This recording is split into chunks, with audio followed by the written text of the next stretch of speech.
여러분 반갑습니다. 오늘 테슬라는요, 뉴스를 하나씩 보면 그냥 또 테슬라 이야기네 하고 넘기기 쉬운데 이상하게도 최근 며칠 사이에 4개의 장면이 같은 타이밍에 겹쳐서 터졌습니다. 투자자 입장에선 이런 순간이 제일 불편하죠. 호재처럼 보이지만 이렇게 한 번에 터져 나오면 이게 진짜 시작 신호인지 아니면 과열의 끝인지 헷갈리는데요. 그런데 저는 반대로 봤습니다. 이게 단순한 소음이 아니라 테슬라의 속도가 한 단계 올라가는 구간이라는 쪽에 더 가깝다고요. 오늘은 그래서 이 내용들을 하나의 흐름으로 묶어서 보겠습니다. 가장 먼저 테슬라 투자자들이 꽤나 긴 시간을 기다려온 뉴스가 있습니다. 바로 델라웨어 대법원이 일론 머스크의 2018년 보상 패키지를 최종 복원한 것인데요. 단순히 돈이 많아졌다 정도의 이야기가 전혀 아니에요. 드디어 테슬라에게 리더십의 불확실성이 완전히 제거된 순간입니다. 그동안 하급심에서 패키지가 무효화되면서 머스크의 영향력, 테슬라의 지배구조, 장기 전략까지 시장에서는 여러 의문이 쏟아졌죠. 그 의문이 이제 아주 명확하게 정리된 겁니다. 대법원은 판결문에서 이렇게 말했습니다.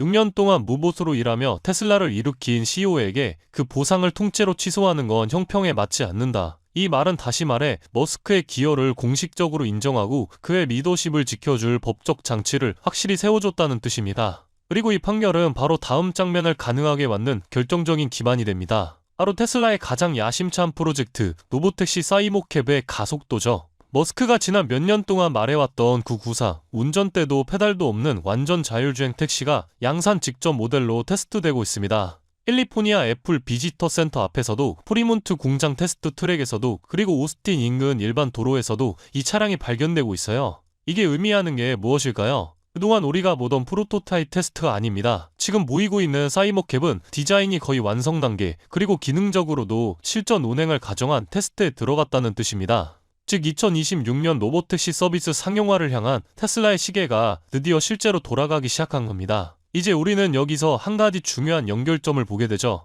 왜 대법원의 판결이 중요했는가? 바로 이런 초대형 프로젝트를 추진할 수 있는 힘이 머스크에게 다시 확실히 주어졌기 때문입니다. 그리고 테슬라의 기술이 현실을 향해 더 가까워지고 있을 때 또 하나의 엄청난 시그널이 월가에서 올라옵니다. 최근 스페이스X가 IPO 준비 절차의 주관사 후보로는 모건 스탠리가 가장 먼저 거론되고 있습니다. 스페이스X가 상장한다는 건 머스크 생태계 전체가 전 세계 자본시장으로 확장된다는 의미잖아요. 그리고 이건 테슬라에도 직접적인 영향을 줍니다. 머스크의 힘이 커진다는 건 테슬라의 장기 전략이 흔들림 없이 추진될 수 있다는 뜻이고, 이는 사이버캡, FSD, 옵티머스 등 향후 테슬라의 모든 프로젝트에 정면으로 연결됩니다. 즉 머스크 생태계 전체의 확장은 테슬라의 미래 가치를 다시 끌어올리는 거대한 외부 모멘텀입니다. 그래서 지금 테슬라를 보면요, 뭔가 한두 가지 뉴스가 좋아서 움직이는 구간은 이미 지난 것 같습니다. 머스크 리더십은 정리됐고 로보택시는 말이 아니라 실제 테스트 단계로 들어왔고 중국에서는 이미 소비자가 선택을 끝냈어요. 이걸 종합해보면 지금 시장이 테슬라에게 던지고 있는 질문은 이겁니다. 이게 되냐 안 되냐가 아니라 이 속도를 어디까지 감당할 수 있느냐는 거죠. 그래서 오히려 지금은 차트보다 뉴스보다 흐름을 봐야 할 시점입니다. 그렇다면 여러분들은 지금 주식 시장에서 수익을 내고 계신가요? 우리는 어떻게 해야 이런 불확실한 시장 속에서도 안정적으로 큰 수익을 얻어갈 수 있을까요? 눈에 띄는 대장주 M7 같은 종목들은 이미 너무 많이 상승한 뒤이기 때문에 앞으로는 진짜 큰 돈을 벌기 쉽지 않습니다. 진짜 기회는 그 대장주들 뒤에서 움직이는 수혜 종목에서 발생하는데요. 이런 종목들은 시가총액이 작기 때문에 비교적 소액으로도 접근이 가능하고 리스크 관리 또한 용이하죠. 즉 적은 자금으로도 큰 수익을 노릴 수 있는 구조입니다. 그런데 지금 시장을 움직이는 가장 큰 힘은 단순히 금리나 유동성이 아닙니다. 바로 미중 무역전쟁의 임박, 전략자원 전쟁이 시작됐기 때문이에요. 중국이 반도체에 이어 히토류 수출을 통제하기 시작했고 미국은 이에 맞서 자국 내 히토류 생산 라인을 재건에 나섰습니다. 단순히 정치적 갈등을 넘어서 AI, 전기차, 방위산업까지 직결된 신냉전형 공급망 전쟁입니다. 가장 대표적으로 눈에 띄었던 건 바로 히토류 전쟁의 중심에 선 MP 머티리얼스 티커였습니다. 미국 국방부와의 공급 계약이 발표되자 3개월 만에 주가가 6배 이상 폭등했고 거래량은 평소에 10배 이상 터졌어요. 1,000만원만 넣어서도 6천만원. 이게 바로 시장이 움직이는 타이밍입니다. 이런 종목들을 한번 불이 붙으면 정말 불도저처럼 밀어올립니다.